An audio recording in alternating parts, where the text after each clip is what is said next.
I call him a budding industrialist because of the number of companies he owned. He owned these PACA training management systems, Mariners Professional Ship Management Inc., Naga Port and Transport. He told me hinahinay lang bahay kaya basig na ibiyaya ro kaminaw. Eksamino niya ka na niyang libro.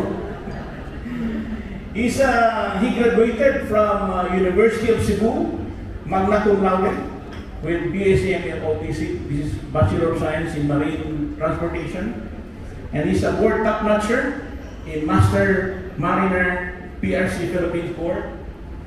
A Master in Ship Management, PhD, Maritime Management, MBA in Shipping Logistics, Modern Port Management, Masters, and so on and so on. I can go on and on. Suffice it to say that he has all the expertise to talk on this topic. As we know, logistics involves a lot of manpower, and we need a lot of human resource to be in logistics business, and this is the job of our speaker for today. He will speak about the challenges and opportunities in talent and workforce development in logistics, which I believe we all experience. So let's all hear from the sharing of this man. Let me call on stage with a warm welcome and a big round of applause, Captain Rodian Pata, President of Supply Chain Management and Safety of the Philippines. Take it away, Joe. Thank you, Gilbert. Good afternoon, fellow logisticians. I'd like to thank Kuya Mark. I usually call him Kuya. He also called me Mandaue. No, we are both from SMAP, and thank you for Mandaue Chamber. Thank you, my friend Israel Allen, of course, Elisa Lau, our friends from different organizations, and the SMAP. Gilbert is the past president of SMAP. I'd like to thank also the previous speakers. You're done very good job. I like Ankush, you're talking AI. I'm a fan of AI. Now, in fact, we use AI in our office. If you go to my office, you look for me, you talk to my staff, AI lang isulti, AI. Sa akong inon. You go to my truck drivers, AI yapon sila. Do, wala lagi ito ma-deliver. At 2 ay taon. No? AI yapon. Today, I use my AI thing instead of saying next. I try if this will go on. No, otherwise, I use AI at this very moment. Abanti in taon day. Abanti. Let's go. Atong taon kaabot pa yun. Makaabot tayo. What is SMAP? SMAP is a Supply Chain Management Association of the Philippines. We're the Visayas chapter. We engage, we connect, and we move. We make a lot of trainings, international and national. For some logistic company, and you would like to join us, today until Saturday is the National SMAP Conference in Manila. We will have our own conference every time, every year in Cebu around November. So these were the previous SMAP conferences that we have. I teach in United Nations. I teach in trading and especially port management. I've been around the world. And today I talk about talents. In UN, talents and workforces is number one. You know the sustainability program. They're talking about ethical supply chain. It's about, Angus talk about that. We discussed that in UN. This is the sustainability program in UN. And together with other doctors of supply chain around the world, last April we convened and we did a lot of things about port management and supply chain and also the workforces. Let me go on. What are the challenges of the talents? I'm not so, di kay ko aning talents because we also have workers, staff, human resource. No? When I was working in a movie industry, some of you artista din siya. No. When I was many years ago, we called them talents. So now our talents are our logistic people, the workforces. First is the labor shortages. 120 million people, you have still labor shortages? Yes, we have. And I'll discuss later. The key is the knowledge, skills, attitude, and the training development, and the retention. Okay, let's make a very, very quick SWOT analysis of the logistic industry we have. The strength, the weakness, the opportunity, and the threat. In the next few minutes, you will understand what I am talking about. Everyone in the world, every country would like to make a highway around the world. They like to make a highway. Maglisod, magitag, barangay lang highway, kaniba ng around the world. It's around the world. However, this highway that we are talking about is being converted into multimodal kind of transport, in which each one of you is representing today. Some of you is the biggest shipping owner. I like to acknowledge my Mandaue director, also my good friend Calvin Gotham here. No? We are also in the shipping industry. The port industry, one of the sponsors, OPAS or the Cebu South. And you might be in the warehouse industry. This is the supply chain system I am talking about. You are connecting each other. Without you connecting, there will be no transfer of cargoes. However, it's not easy as it is. There are different challenges in each one because each one has different requirements. You need the management, you need the safety, you need the productivity, and I'll be focusing on the human resource. Let's start with the ships. I've served around the world for 13 years as a ship captain. Started at the age of 19. Okay? So human resource requirements for a captain is not only you're a graduate of UC, you eat bibingka in Luneta after you go to overseas. No, it's more than that.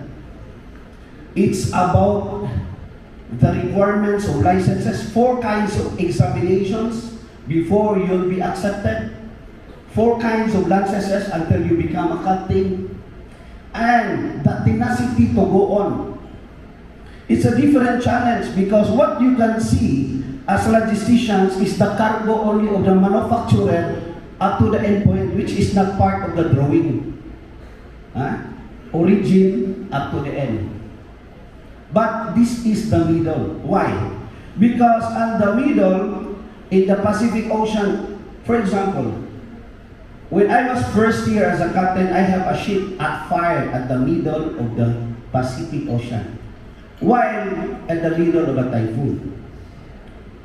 That kind of training, the human resource requirement, the workforce, the talent, it's more than demands of what is UC is teaching, what is university and other kinds universities are teaching. More than that, it's more on the character. That I will discuss more. So it's a ships. It's a different requirement. How about the ports? It's easy, kargador man ito, arsaha, it's dito, it's more than that. Because the labor requirement now in Dolly, they have what we call labor only. There's no more boson, there's a boss that you can call. There's already a requirement for our law to employ them properly. And there's an ethical standards on employing pilots and stevedores. No? Next is the warehousing. Warehousing, you can do BI. The 2 advanced warehousing in the whole Philippines is in Cebu. It's in Mandaue. I could go on like Big Blue owns the 2 robotics warehouses. Robots. I went there courtesy of Bobong Castillo. It's all robots. No lights, nothing. Cargoes are being stored. It's a cold storage. But the problem, it's very fast. Once it will go out, it becomes very slow. Why? It will wait for your trucks to come. We're talking about the supply chain connectivity. We're talking about the integration of data. We're talking about the technology to go. Okay, these are our people. I think you can relate this one. Drivers. Guwapo kayong mga drivers. drivers are lovers. Port workers, stevedores. The only requirements, they should be properly, di kayo nakatsinilas lang, proper safety requirements, and the port equipment operator. So what about the port equipment? Should have an NC2, they should have a special training. So all these kind of requirements is what we need already because there is a connectivity requirement for them. For the port, for the ship, and for the delivery. Just for example, just for the purpose of illustration, I have a ship anchored in Cebu. You get a barge, and the barge will go on to the port of Talisay or to the Cebu Port Authority under Opascor. The talents, we're talking about talents, and workforces requirements are so huge from the ship crew to the barge crew. The barge will get a backhoe, excavator, and you need an in-situ requirements.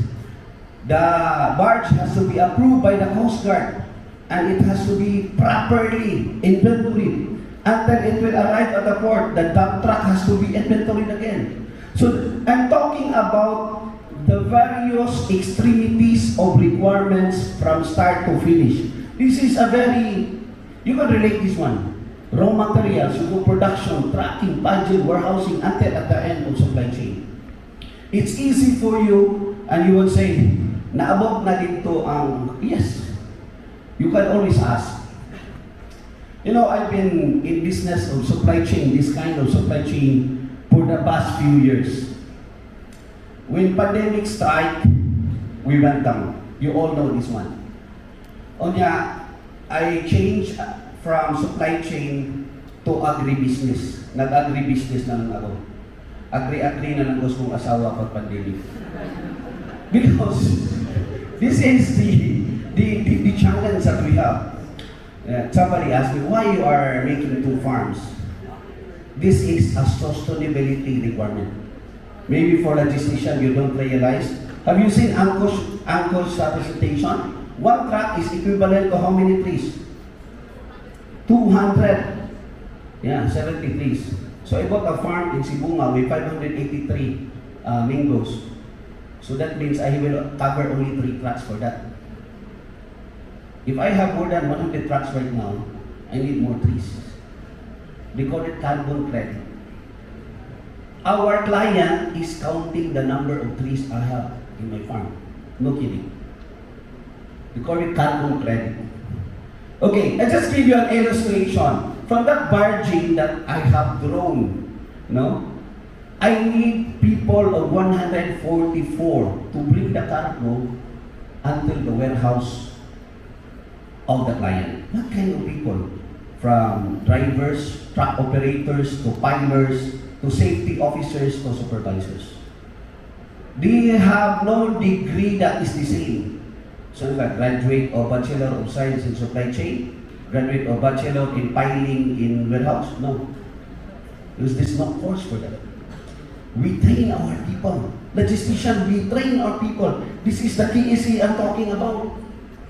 This is a very simple exercise of a fertilizer ship, but it needs another 88 people to bring the fertilizer to the warehouse. This is the talents I'm talking about. This is a very popular scenario. This is KEPCO, the coal plant of KEPCO. They have 1 mothership, 4 barges. They need 70 staff to do the transferring from coal to that area. 70 staff are different. So multimodal, this is a very popular also for flower industry. Loading from Luzon at a multimodal stage. Why I am discussing this one in a talent and workforce point of view? Because we need people. We always need people. And we have to train them. And this is all about training. So, by the way, this is my company. We do a lot of supply chain system. And you can see why I am farming, because this is part of sustainability program. Ethical supply chain. You buy, they sell. All you can do is a paperwork. Of course, our custom friend here, they will say this one, it's clear, and you don't know already the intricacies from ships to port to land transport to warehouse to distribution. All these needs a different variance of qualification, talents, and workforce. How to do it?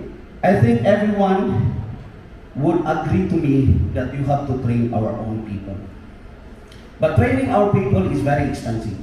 With the Waterworld Logistics happened in Malaysia in 2018, I was one of the 3 speakers. The first speaker is from Germany. He talks about the animations, the automation of a German port, Hamburg port. The third crane is connected to the traffic light. Every time the crane pick up a container, the traffic light stop. At that, it calculates AI, so that the whole ecosystem of Hamburg is being fed by the port's operation. It talks about that. The next one is the Pelendo president. Pelendo is the biggest Indonesian port. The next one is me, which is who I don't own port. I just operate supply chain.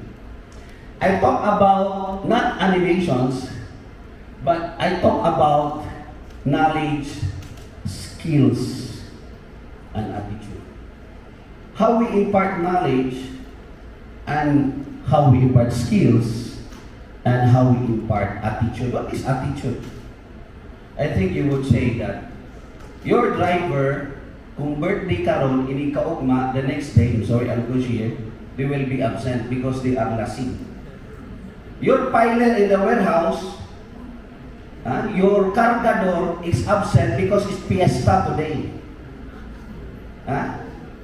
Of course you can relate. And you are supervisors, and you are managers, and you cannot do about it. Why? Because you cannot hire them tomorrow. You try to replace them tomorrow, you cannot. You need 3 weeks to replace them. I'll just give you an example. Our driver in a corporate industry, they have a DDS, defensive driving. They have a safety badge. You need 3 weeks to document one driver. Here comes a driver ng hasik. Kaya ko cash advance, you don't give.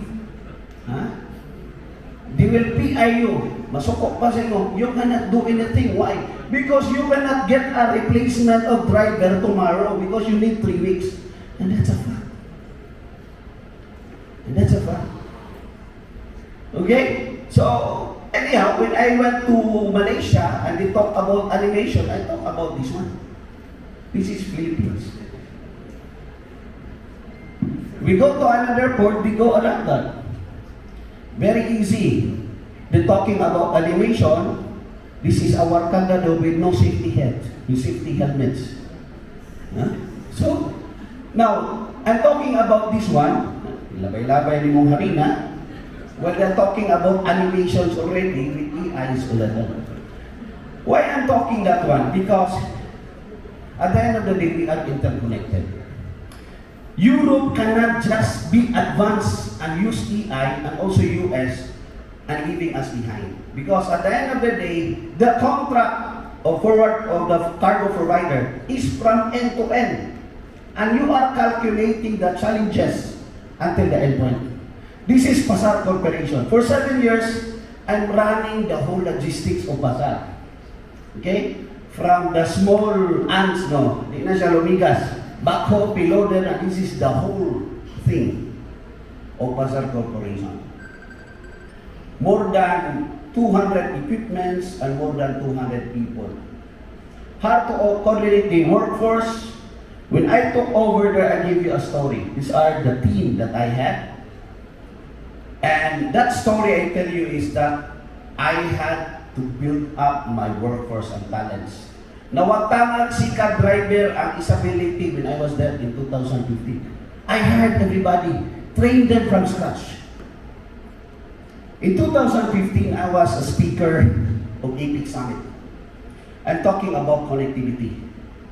And that connectivity I am talking 9 years ago, is the same connectivity I'm talking right now. It doesn't change. The challenge of workforces and talents remains the same. It talks about the knowledge, the human engagement to. Kung sabi problema nyo, wala kayo kwarta sa kanay advance na rin. How you take care of your driver. Na hospital iyang anak can they make advance. They want to loan to SSS, can they make advance. They cannot send their kids to college. Do you have a program for them? That's a human engagement. Drivers, equipment, port workers. These are the challenges that we have. In Pasar, we used to measure people requirements because we want to manage them. You cannot manage if you cannot measure. I just give you this one. We have on-site training, we have site training, we have classroom discussions. I tell you, from scratch, we teach them from Sika driver to become an operator. To prime mover 1238 license. What's the thing? Why I'm talking this to you? Because after training them, 30% of them went abroad. This is true. You know, I work in shipyard industry.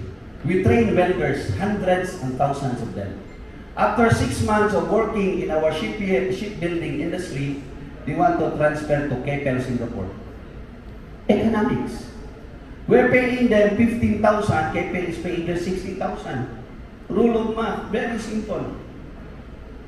Just like at the time, I always tell this story. Kung ako overseas ko ng seaman, and I like to court a girl, maguyab ko, ako day, times 55 ako, ingon si BPI ganihan.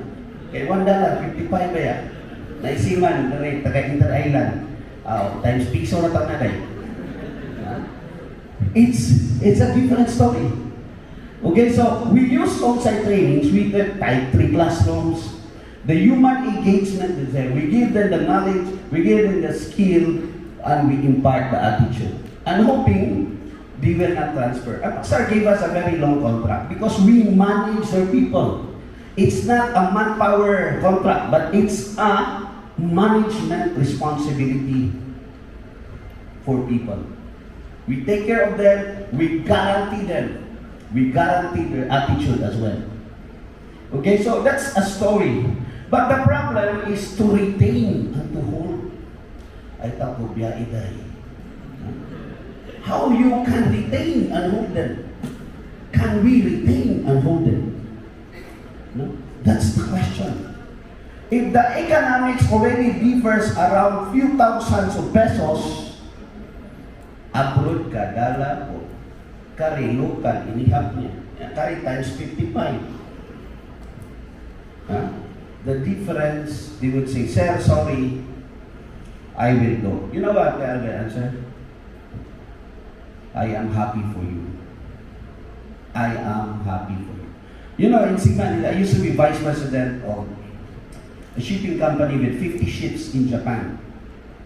Employing 3,000 seamen all over the world. 1,800 Filipino, 600 Indian, and 400 Myanmar. This is our dilemma because we are contractual based, and this is the same as you. For drivers, we are contractual based. We train them, we give their family scholarship. Here comes another company offering only $100 more, they will transfer. It's the same. I'm talking to Alan, he said it's true. You get another truck driver. Some of our drivers, you know, they go back to us around October, around next month. All of them will line up to our company. Why? Because we have a free Christmas party with family in December. And they will resign around February and March. So, it's a challenge of retention. I was a seaman, this is me. I'm very proud of this. I used to paint ships for many years. I used to connect all this one. Before I am like this, I'm a worker. I'm a talent. Why I'm showing this? Because I can relate what they are doing. Before I made a shipbuilding I was a shipbuilding manager in Poland. So I know the shipbuilding requirements. In the shipbuilding industry, we need people, at least 5,000 people a year. And that needs somebody who can connect ships and will. I was in Japan for shipbuilding management. Of course, the workforce and the requirement. Today, I'm gonna show reinventing the worlds of workforce and talents. What shall we do? Here comes the AI, the automations. Robots for warehouses, we can do that one. We can just reduce by making the warehouses activities using robots. And the using of technology. You know, in Singapore, one of our ships delivery is used by drone already. Singapore anchorage. Before, we ran tugboat. Now drone deliver our custom declarations, our port clearance for next port, delivered by drone. This we can do already. Now this reducing the people requirements. So about my business, I show you. We used to do this one. But we can always buy like a forklift system that can replace this kind of people. A forklift that can invert the sacks so that I don't need to hire more people to pile inside container. Why? Because the thing is that the cargo owners don't like their pallets, which is very expensive, around 5,000, to be inside of the container. So you rotate that one, you put that inside, and take that one, and you can put the cargo inside. That's technology working. We reduce. This is per quattro, it's the same time. Instead of people putting on the truck, we put inverter system so that no more people there. The result, pagka-ulit ni mo, kulatahon ni mong manager because they have no more job. So, in January 2023, last year, I went to Tilok, Indonesia. This is Surabaya. I teach there under United Nations. In 2017, I went to Nagoya, Japan. This is humanless port. Walay tao. Container. Walay tao. Truck. No people. Because they have no people anyway in Japan. But we have 120 million people. You want them jobless? Huh? This is the smart port in Tulok Malong, Indonesia, in Surabaya. This is me, last January, a year ago. It's no people, only the tugboat there. And they hire people who are very good in video games because they operate the container at their office. No people. So, I was there. I was teaching some port management with EI, but I'm not recommending in Philippines. Otherwise, there were so many jobless people, and otherwise, we can only improve at a certain level. Our infrastructure is not yet ready. So the impact of tracking of EI, some of the people really dream trucks with no driver. I would say, you can dream until you can dream. It will never happen. No drivers, it's impossible. This is a profile of our company, we have ships. When I was engaged in an experiment of a humanless ship, 12 years ago, 14 years ago,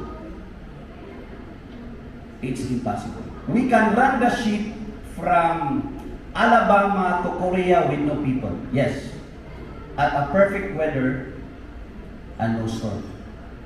Because what happened if there's a storm? You have to maneuver. What happened the cargo properties of taking care of the cargo? There is no there. You cannot do it. No, so that is the human element. What happened when pirates come? When I was third mate in 1997, we were pirated at the Strait of Malacca. Akong guardia is from Bohol. Saka, at 10 o'clock in the evening, sir, naitaw. There's a man. Diretsong saka sa bridge, the bridge where, and look for my captain. My captain was a 6'4" Norwegian, Captain Sandsmith. Without asking anything, the pirate just punched the captain here. No question asked. Get his pistol and get his kris or a bolo tie. We went to the locker where the money safe is there. Do you know the combination of a locker? Something 43, 6 times clockwise, 22, 3 times. The captain can no longer remember. With a gun in your head, how can you remember? Huh? We were supplied with around $200,000 from Singapore because Malacca Strait is next to Singapore.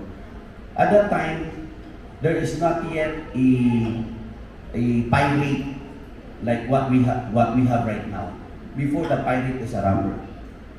At that time also, the captain gave it's around $120,000 to the pirate. Pirate put it in his pocket, jumped directly to the ship. So why I'm talking about? Because there is a talent requirements for that. And we are operating ships like this. No matter how advanced is our system, because we are a system provider, those kind of things cannot be done by AI when pirate come. Okay, there are limits of opportunities. So what are the limits of opportunity? ILO convention. In 2015, I attended an ILO convention. We must take care with our people. There must be employees side that you have to take care. We cannot just hire pilot, pay today on Monday, and we don't have work in Tuesday. There's a requirement for that.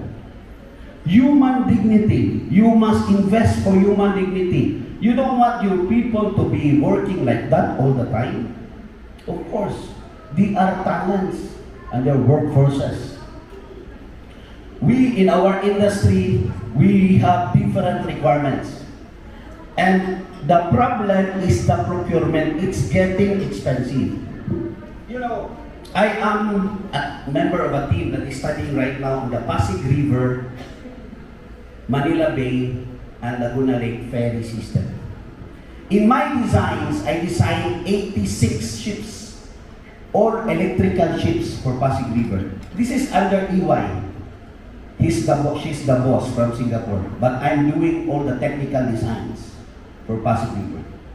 I'm doing and designing an electrical ship for Pasig River with garbage collection system. They are new to Philippines. The people has, the workforce is different, with high technology, but how can I get a crew and a captain with high IQ in EI system? This is the whole concept that we are now presenting. This is a study right now, present study with garbage collection of. Now, what's the point of driving this one? The point is that we can only improve at a certain level. There must still people working in it. There must still be a human engagement no matter how improved you are. Because at the end of the day, you can only, this is my end point. What strategy will you use? Will you use a grow or a trade? What's grow? Grow is about get rid of workers. When I grow. Trade is train, you retain, you engage with advanced technology. You cannot remove them. We can just train them with advanced technology. At the end of the day, ladies and gentlemen, we still need the talents and the workforce. But we need to train and retain them. Good afternoon and thank you very much. This is Captain Bob.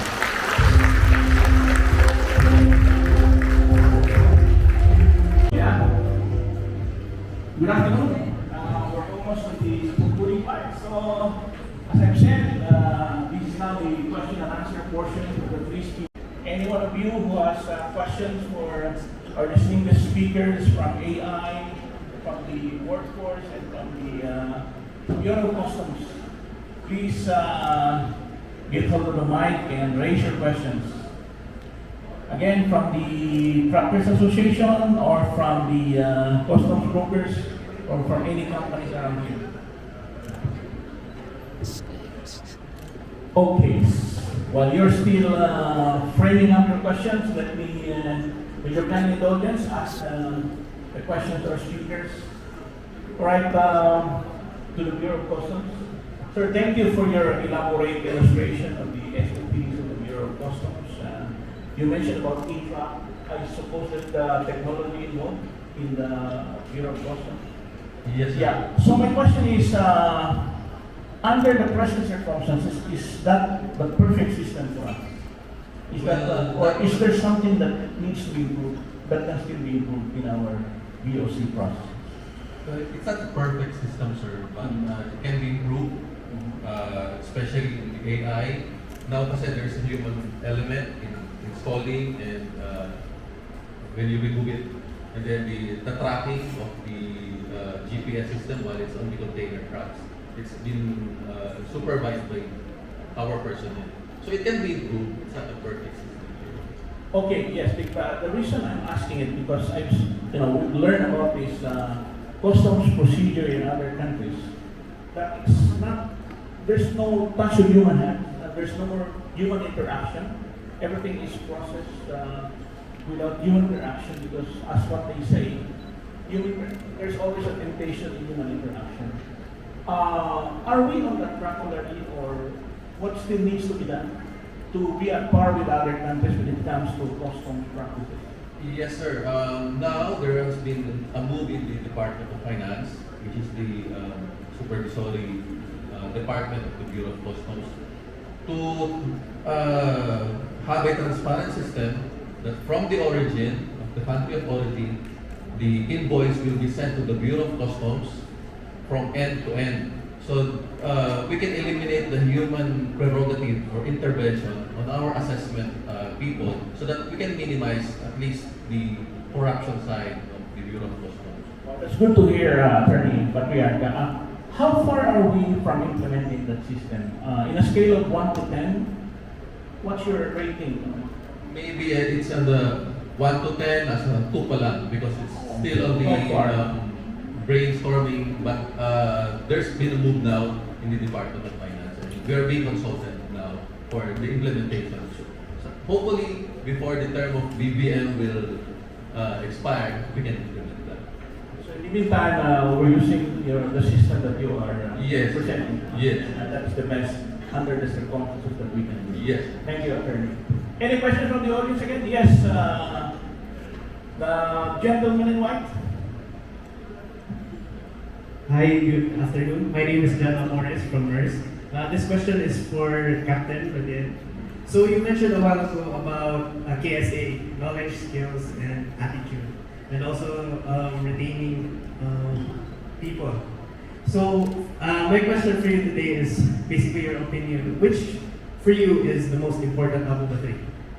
Knowledge, or skills, or attitude for hiring a person? Which is the most important as to which this person should have? Yeah, thank you very much for the question. Well, KSA is knowledge, skills, and attitude. It's not the first time I've been asked this one. It depends on the position. For example, if the position is a ship captain, for example, the knowledge and the skills is very important. Because he must have a very good attitude. Smile siya, okay lang. He never complain. But he doesn't know to maneuver the ship. Bangga na there's can bridge. No, so it's more on in the position. But for example, for our truck drivers, attitude is very, very important. Why?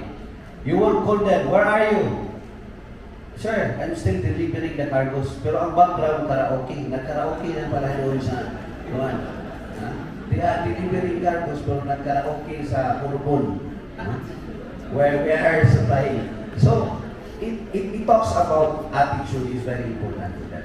For me, it depends on a certain level of position. Right, thank you for that good question. More questions again from the audience? Yes, the lady, that gentleman in the back. Thank you, sir. Thank you for the panelists and speakers.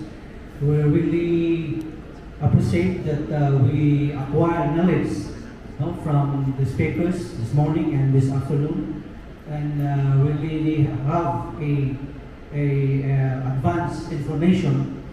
So my question is, first, I throw this question to Attorney Patriarca with regards to the manifest, not for the submission from the shipping lines, but the manifest or the correction rather for the lodgement of the entry, because there is a cow pertaining to that there is a 5,000 penalty. So we in PISA, because we are patrons also in PISA, we really suffered because some of our staff also didn't perfect their responsibilities. There are really corrections. How can we do this memorandum, discount that we can reduce? Maybe the first offense will be 1,000, the second offense will be 3,000, the third offense will be 5,000, and the other offense maybe another penalty. Or because we are suffering 5,000 per, I think, per entry or per collection. Can we amend the CAL that being implemented for this? Yes, sir. There was, I discussed a while ago that there's a CAL issued by the commissioner. But the first offense is 1,000, and then 3,000, and then 5,000. But it's still on its implementing stage. Maybe in a month or two, there will be an implementing rules and regulation about that. At least the Bureau is aware of the predicament of the human error involved in filing lodgements. So, nireduce naman, tinanper naman yung 5,000 penalty for that. So we are happy on that, sir, and maybe we can relate this one to our recruiters and PISA and also the importers, because we're only sectors of the society or sectors of the industry are affecting this. Another question, and it's also thrown to you, sir. How about the e-truck? For the e-truck, I believe that this is really a good move of the government to monitor the movement of goods from the port to the warehouse or to the locators or to the ultimate consignee. Is there importers or consignees that are being penalized when the cargoes from the port released from the Bureau of Customs did not arrive to their final destination? Yes, sir. When there's something wrong with the e-truck, for example, the driver deviated from the prescribed corridor, it will alert customs, and then we will know the location of the truck. And then our customs police will immediately go there and verify. If it's a problem of the driver, definitely there will be sanctions on the importer. Thank you, sir. Can I ask another question to Captain Rudin? Sir, we are talking of logistics. And we are talking also AI. We know that we have logistics company here in Cebu or in the Philippines, that small companies, small logistics, with this advanced technology that we are introducing right now. For instance, the hiring of people and the acquiring of these technologies. In the near future, how can we help small scale, we call this on small scale industries, especially those logistics companies that are still starting? Maybe other companies, corporate companies or big companies can really, so we say, adapt this advanced technology. Can we help this small logistics company to go into advanced technology? Thank you very much, sir. That's for Thank you. Your third question, yeah. Personally, I came from a very small company. And before we grow bigger, we actually had help from a different companies and infrastructures.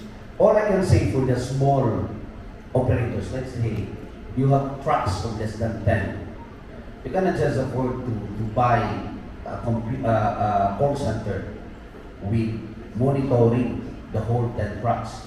Because the implementing, this is what we call economies of scale. What is economies of scale? The fixed cost of running 10 trucks and running 3 trucks is the same. You hire one manager, right? Your motor pool is there, it's just the same. For a group of small trucks, they can group together. There's a company A, B, and C with 5 trucks only. There are 15 trucks. Then group together, we have call centers. We can run AI systems like what they're talking about. By grouping that one, they can have the shared cost. We did this one. We did this one many years ago when we were still small. That's one thing that we can do. Another is a government support. In some countries, logistics have government support. Infrastructure. The infrastructure that is the government is actually giving from end to end. And we hope, I'm not a government guy, that our government can also extend that one. Okay. So, thank you. While we're waiting for others to ask, let me ask the next question. Mr. Angos, you've seen the presentation of Rodin Tata. You've seen there the manual way of doing things, the unitized system, the way we throw the science. How can we apply artificial intelligence in that kind of business so as to realize what you spoke about, boosting productivity in AI? Do you think AI is applicable there? Maybe not today, right? So I'll just give you one example. Which I was listening a podcast of Altman, who is the CEO of OpenAI, right? And the host asked him a question that when you were building a ChatGPT or OpenAI, what were you thinking, right? What is the first thing that you thought that AI would implement, and then it will be successful? So the way, this is his answer, not mine, and I quote him, is he thought initially when he was building that the first thing will be the drivers. So there will be autonomous trucks on the road, right? And the last would be coding and artistic things, right? Writing algorithms, writing software codes, and anything art forms, right? But when he built the OpenAI, it actually comes the other way around. The first thing which AI was doing at best is writing the codes and building the art, right? And now he feels that eliminating the drivers or autonomous trucks would be the last, which will still be a long push for OpenAI to hit. Not necessarily on removing the drivers or removing the ship captain, but What I'm saying is that the blue collar job, right, for now, because it's so cheap, right, the labor cost. So we need to understand those, the labor heavy things, right?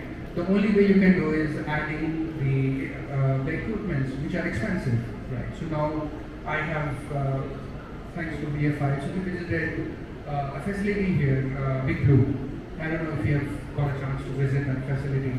It's autonomous, it's robotics, right? So they have built this facility, it is there in the city, it's flawless, it's amazing. You should see that, right? So I've seen that. yeah, so it's such a nice. So it's about the cost, right? So initial capex, which Sir also mentioned, initial capex. If you have that facility, build that, then you can add robotics, and all those work can be moved to the machines, which is happening already in the first world countries, right, where labor cost is so expensive. Not in India, not in Philippines yet. okay, the illustration of Captain Pata actually speaks of the many medium-small enterprises in Cebu and in the Philippines.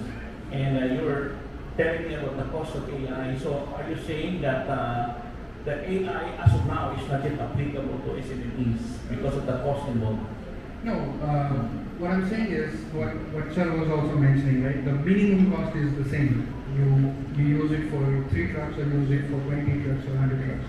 For me to manage, to facilitate those, it takes the same amount of money and cost. But companies like us, right, Stackbox, what we are also encouraging people to use our solution, so that what we are doing is we are having a public cloud. So it's a shared multi-tenant cloud is what we call, where we have more than one companies. Of course, it's secure, data is secure. We are ISO 27001 certified secure company. So small companies can also be part of it, where they share the cost with other small companies. So that is also one solution which we have built. Okay, I believe we now have questions from the audience. Yes, the lady in white. Hello, I am Ayutera from MERS, and my question goes to Ankush. So this is related to AI topic. So right now we are having the system, the Oracle Transport Management, and there we do the route planning. But right now what we do is we set parameters to do the route planning. Is it possible for AI to somehow detect the pattern that we do and extract a strategy and finally replicate the result that we would like it to do in the route plan? That's exactly the job of AI and optimizer, right? So what we call is the feedback loop, right? So it understands on a daily basis the way you have set the parameters and the way vehicle goes out and do the job. System understands and find the deficiencies of each and every parameters, and it gives you the alerts, right? It gives you the alerts and say that there is a course correction required. So today, for example, I gave one example also that if a truck, for example, goes out and system says the total service time is 4 hours, and then there is a heavy traffic, right? We saw someone asked, you asked question, that 2 hours instead of 5 minutes. So system is reading and understanding that today it took 4 hours, tomorrow it took 4 hours, and after tomorrow it took 4 hours, and then eventually after a while it prompt and say that it will take you more than 4 hours because this is a heavy traffic place. So absolutely, these are the small optimizers which are placed, right? AI is not one big giant machine, but these are the small optimizers which you put in between those parameters, which observes, understand, and give you the feedback loop. Alright, thank you. And another question, may I ask, how can we design AI to coexist with humans, given that what it does is streamlines the process? Is it a thing that can be done right now, or is it far from future, or can it be implemented already?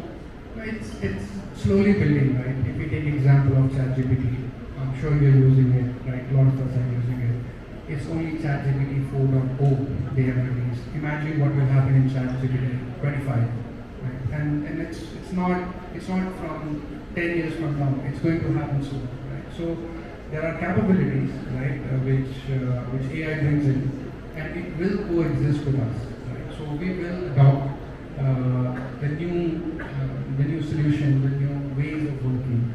That's what we have done since inception, right? So there were industrial age, right? People used to go in the factory and work. Now we sit in front of computer and work. So we have evolved from those era to now. And now we are talking. It was the same precedent, trust me, back in 18th century when people say, oh, things are changing, right? So what will happen to people who are working in the factory? Well, we all are here and we are better.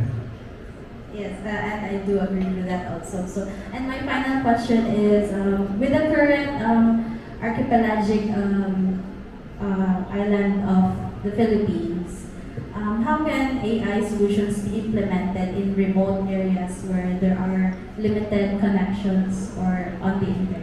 Yeah, so this is one of the challenges which we have already solved, right? So our solution, or especially the application that we use, it already triggers, for example, I'll give you one example of, let's say, truck, right? So truck will move from Cebu to far off province area where there is no network. But then there are, nowadays in the mobile phone and the application, there are cache memories, right? So there's no network, but it still remembers, right? And as and when you have a network, it sync and share the data, right, with the main server. So that's how we are managing it. At Stackbox, we have already mapped out the entire Philippines nautical highways and highways, right? So we know where exactly what ports takes care of what kind of imports and exports. We know what nautical highways goes where, right? And where are the ro-ros, where are the cheap ro-ros, what are the timings, right? So when you upload a order file, for example, right, for the delivery planning, it takes care of every single parameters. It runs millions of iterations and then it brings you and gives you the optimized map for you to serve. Alright, thank you so much. Right, thank you very much. Unfortunately, time is never enough, especially if we're tackling exciting topics like the Bureau of Customs discussion from the entrepreneur and business owner about human resource and of course on artificial intelligence. So this time we'd like to call on the speakers to deliver final message to our audience. Let's start with Attorney Patriarca. Yes. We at the Bureau of Customs are always ready to serve. As pronounced by our President, we are on 24/7 duty. Pero syempre, paggabi naman sa holiday, hindi kami complete staffing. But always ready, always able to provide support. Thank you. And I think Roger Pana. Yeah, thank you, Gilbert. Talking about the talents and workforce, we are still in the era where we have to depend on the manual system and combine it with technology. Technology has certain limits that we have to accept, and the limits for that, the rest can be done by our workforces. All right, thank you. Big round of applause for Captain Pana. And now to our AI speaker, Mr. Ambush. No, we all are sitting in the same room, right? So the only thing which I would tell, especially to many who thinks that AI is out of their reach or the technology they are too small to adopt, I believe this is something that we need to change, right? And it's my worry, right? And it's something that I'm working on it, and hopefully we all will be in line and give it a shot. I mean, the heading for this is future unleashed and seize the chance. So why don't we all seize the chance? There's no harm, there's no loss of anything here. So yeah. Thank you very much. Again, another big round of applause for our three distinguished speakers. Thank you very much, Attorney, Captain Regent, and Mr. Ambrose. Thank you very much, speakers.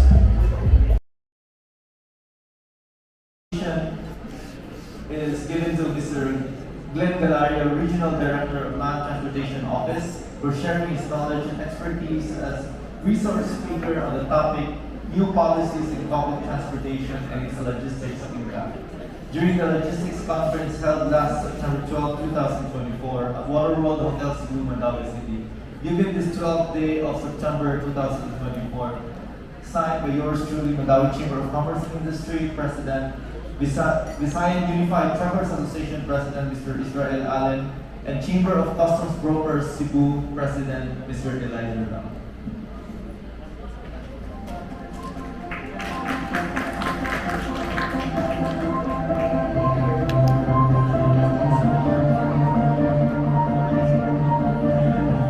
We would like to ask the President of Visayas Unified Truckers Association, Mr. Israel Allen, and the President of the Chamber of Customs Brokers, Mr. Eliezer Lau, to join them on stage for the photo opportunity.